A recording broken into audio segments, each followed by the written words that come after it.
other folks that weren't able to attend. Before we jump in today, I wanted to let everyone know about what to expect from this update process. DRPT has brought the consulting team on board to provide technical assistance regarding the bill law changes that affect PTAS.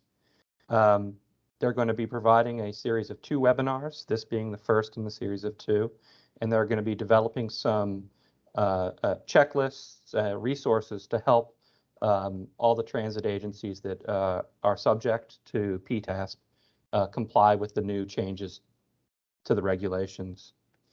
The idea is that we're going to be providing the tools and the resources necessary for you all to make the required changes and keep your PTASPs in compliance with FTA's guidelines. With that, I'm going to turn the control over to TRA, who's going to walk us through today's PowerPoint. Thanks, guys. Thanks everyone for joining again. So as Wood pointed out, we're going to be doing one of 2 webinars today. The focus of today's is to discuss the bipartisan infrastructure law's new requirement for safety committees for urbanized areas over 200,000, but we'll also go through at a high level on some of the other newer requirements that we'll discuss at a later date. We already did our introductions, so going into the agenda of today, we'll discuss about the applicability of the new bipartisan infrastructure law requirements, ranging from the agencies serving smaller urbanized areas as well as larger. Both sets of agencies will be affected by this, but to different capacities. Then we'll discuss at a high level the Public Transportation Agency Safety Plan requirements, also known as the PTASP or the ASP.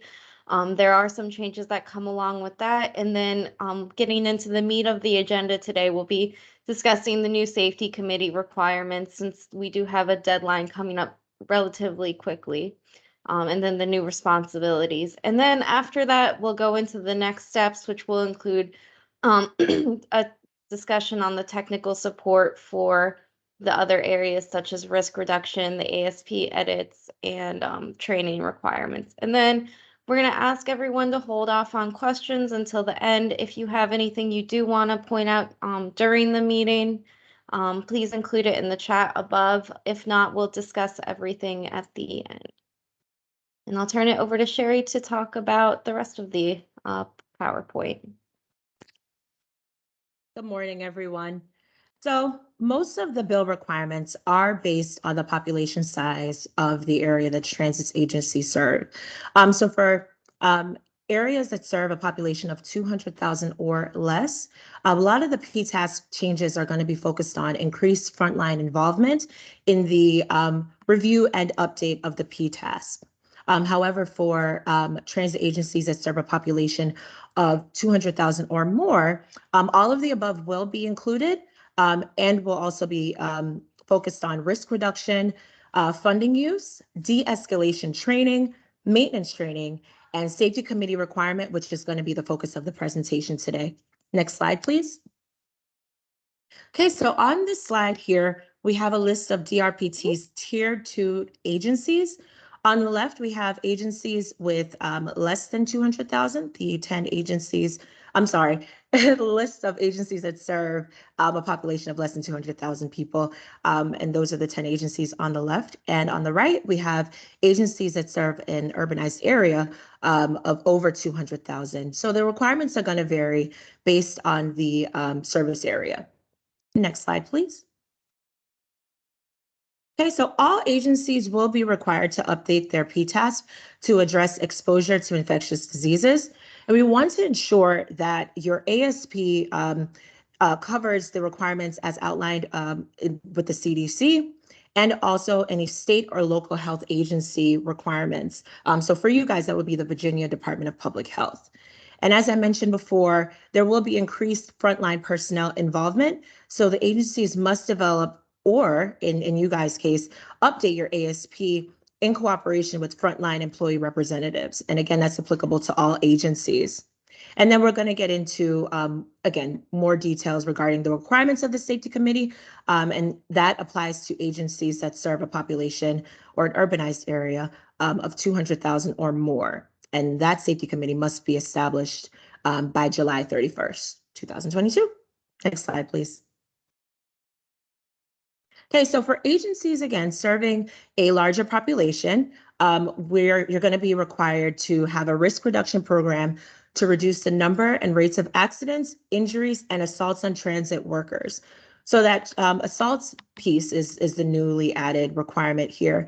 And you guys are able to leverage existing training. The NTI does have the Assault Awareness and Prevention for Transit Operators training program available, so you're able to leverage that. Or you can develop a program that works specifically for your transit agency. Next, we have the risk reduction program to reduce vehicular and pedestrian accidents involving buses, and including measures to reduce visibility impairment for bus operators. Next, we have the risk reduction performance targets using data submitted to the National Transit Database. And the FTA will provide further guidance in hopefully the months to come regarding that requirement. And then fourth, we have the development of a comprehensive safety training program for operations and maintenance staff. And this must include de-escalation training. So again, the new pieces for that requirement is the inclusion of maintenance personnel in the comprehensive safety training program, and the inclusion of de-escalation training. And similar to the assaults on transit workers, you guys are able to create a new program to address the de-escalation training, or you can leverage existing programs, whatever fits, whatever works best for your transit agency. And then lastly, you want to ensure that at least 0.75% of Section 5307 funds are used directly for safety purposes. Okay, so again, the establishment of a compliant safety committee, and we'll get into the requirements of the safety committee. This must be done by July 31st of this year. And then looking ahead, the safety committee must review and approve your existing ASPs and ensure compliance with the bill by December 31st of this year. Next slide, please. Okay, so here are the requirements for the safety committee. You must have an equal number of frontline employee representatives and management representatives. And as applicable, you must ensure that your safety committee is convened using a joint labor management process. And again, that is if you have an existing labor union at your agency. So representatives of the frontline transit workers must be selected by the labor organization, again, as applicable. However, if you don't have a labor union, the agency does have the freedom to determine the appropriate method for selecting frontline representatives. Next slide, please. Oh, and I'm sorry, let me just add one more thing. You may already have a safety committee that exists. So if you do have an existing safety committee, you just want to make sure that that safety committee does comply with the bill requirements. Next slide, please. Okay, and then the safety committee will be responsible for the following: identifying and recommending risk-based mitigations and/or strategies needed to reduce the likelihood of severity of hazards identified by the Transit Agency Safety Risk Assessment, identifying mitigations and/or strategies that are inappropriate or ineffective, and identifying safety deficiencies for continuous improvement, which is done through your safety assurance process. Now, again, the importance of having the front line is that they know what's going on. They're exposed to the hazards directly. So they're able to provide that very unique context when you're having these conversations, and they're able to tell you what works and what doesn't. So that is what your safety committee must do. Okay. And then I will pass it over to Amelia. Thank you. Thanks, Sherry. So that was a rundown of the requirements specific to the safety committee coming up on July 31st. So looking ahead for next steps, we'll provide some technical assistance as need be to help with the development of a committee.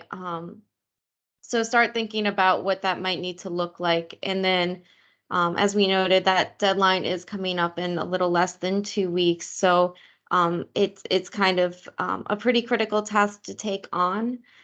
After this point, after our focus on the safety committee, we'll shift gears to the other aspects of the bipartisan infrastructure law requirements, and we'll provide technical assistance in 2 capacities. We'll help DRPT with developing a checklist so each agency can use that to compare existing activities versus the new requirements.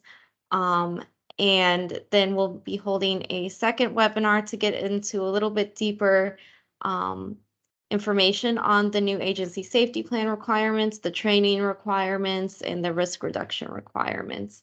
I do just want to note that although we are providing technical assistance, it is incumbent on the agencies to modify their own agency safety plans based on the new requirements.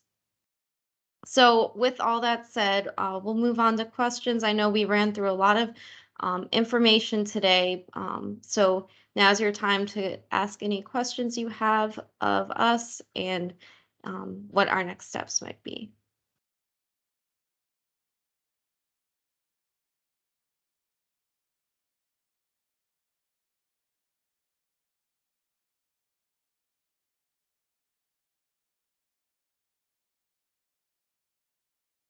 Hey, hi, Charles, you can go ahead.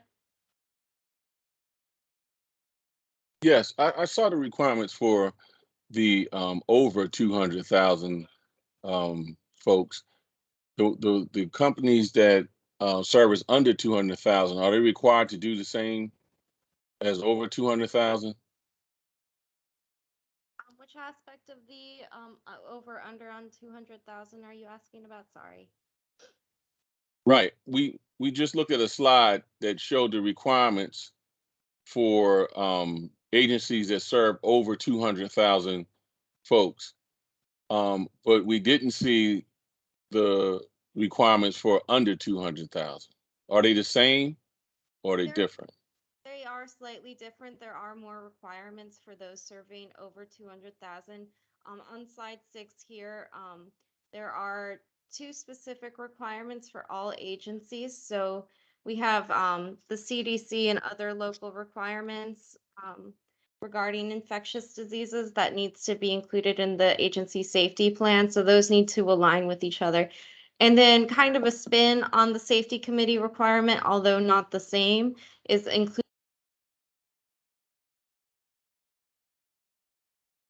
You muted yourself. Oh, okay. Sorry. Did you guys hear the CDC part? Yes. Okay. And then the frontline personnel involvement. So that's kind of a spin on the safety committee requirement, but in this case, frontline personnel just need to be involved in the agency safety plan. So this is applicable across the board. Okay, now when you say frontline personnel involvement, are we referring to management, transit supervisors and operators, or what are we looking for? In Mr. Kuntz, in general, we're referring to bus drivers and mechanics when we're talking about frontline personnel. Supervisors, you know, in a non-union environment, you know, you can probably include them as well. In some cases, your agency may consider supervisors to be part of the management team, so it's really going to depend on the agency. But for the most part, we're talking about bus drivers and mechanics. Okay, thank you, sir.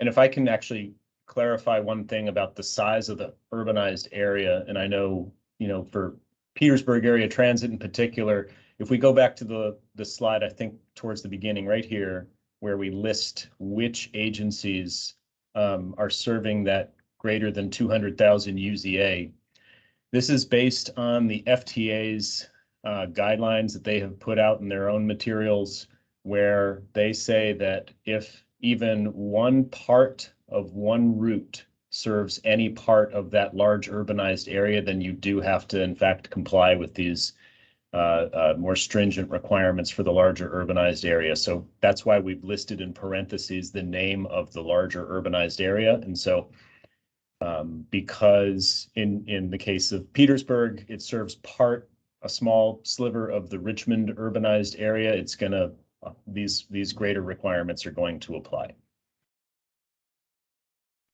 Thank you for clarifying that. I see, Maria, you have a question in the chat. Best format. I'll turn that over. Does anyone in the group have any that one? Can barely hear you, Amelia, but I'm happy to take that on as well. So the first thing that I'll say about forming the safety committee is if you don't already have a committee set up, the main thing to know is that the FTA isn't going to come in on August 1st to audit you and make sure that you've set up the safety committee. It's really up to you internally to have that set up on your own internally. There's nothing formal that you have to submit that shows that. You just want to have that documented internally. The second thing about that is, you just want to, if you have a labor organization, a union, you're going to want to start working on that now if you haven't already, working with the union representatives to make sure that they are involved in the formation of that committee. If you're a non-union environment, that'll probably be a little bit simpler. You'll be able to form the committee based on your determination of which frontline employees should participate. They need to be at the same numbers as management. And so, for example, if you have a committee that has, 6 people on it, you might have 2 bus drivers and a mechanic, and then 3 representatives of management, and then just establish your committee in a document that says, this is our committee, this is what, these are the members of the committee, these are the responsibilities of the committee, and just have that done by July 31st. Do what's reasonable for your agency. Unfortunately, there's not a whole lot for us to say other than that. Try to keep it simple, and again, make sure that the committee is fulfilling all of these requirements that we've outlined here, and that those are listed among the committee's responsibilities. You may want to start taking formal minutes or have agendas for the committee, maybe have a table to keep track of the items that you're talking about to show that you're meeting these requirements. But it is achievable. We think that this is something that you can do. And a first meeting of your committee might be just to review kind of the FTA's Dear Colleague letter or the guidance, and to kind of establish that as like being your first meeting to discuss PTASP and safety. Robin Wood. I see Ms. Trice, you have you have your hand up? Yes, thank you. So going back to the safety committee. So you're saying that you can't have more frontline than you have supervisors. They have to be equal amount. Is that correct? I think that if you're a small agency and you actually end up having more frontline representatives than management representatives, that may be okay. I think that what they're really trying to avoid is a situation where it's dominated by management with not enough representation from the frontline. Okay, because I actually only have one supervisor. All my others were frontline because of just what you said. It makes more sense. They know the hazards they have to face. So, okay. So if we just add a few more supervisors, then that would probably make us in compliance. Is that what? Yes, I would say that you may also want to have some folks above the supervision level be part of that committee, because you want to have folks on that committee who have the ability to make decisions and to take issues discussed during those meetings up the chain if there's a significant concern. And when you say above, because our, we have let our safety officer be that person because that person has a direct, access to the director. So would that person not be the person that you're recommending? No, that sounds exactly right. The way you just described it. Okay, all right. Thank you. Mr. Coons, I see you have your hand up again.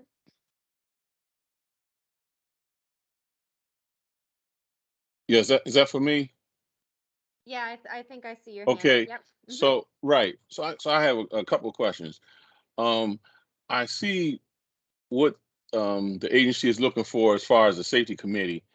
Some of the items that we're referring to, don't the folks that's in the safety committee should have some additional training as a result to mitigation and understanding risk and different things like that?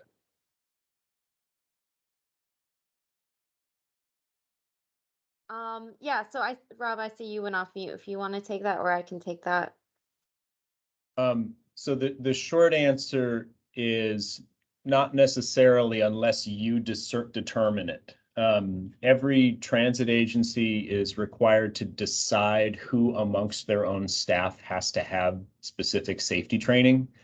As part of your agency safety plan, each agency here has essentially minimum safety training requirements laid out for all of the affected employees. And so that is something that you wouldn't necessarily need to have implemented right away. If you decide moving forward that, say, for next year, as part of your regular evaluation of your training process, that you want to add in a module about safety risk management, what is a safety hazard, what does it mean to mitigate a safety risk, that's something that you can do. That's not something that you would have to have in place right away, though. Okay, thank you. Does anyone else have any questions at this time or any concern?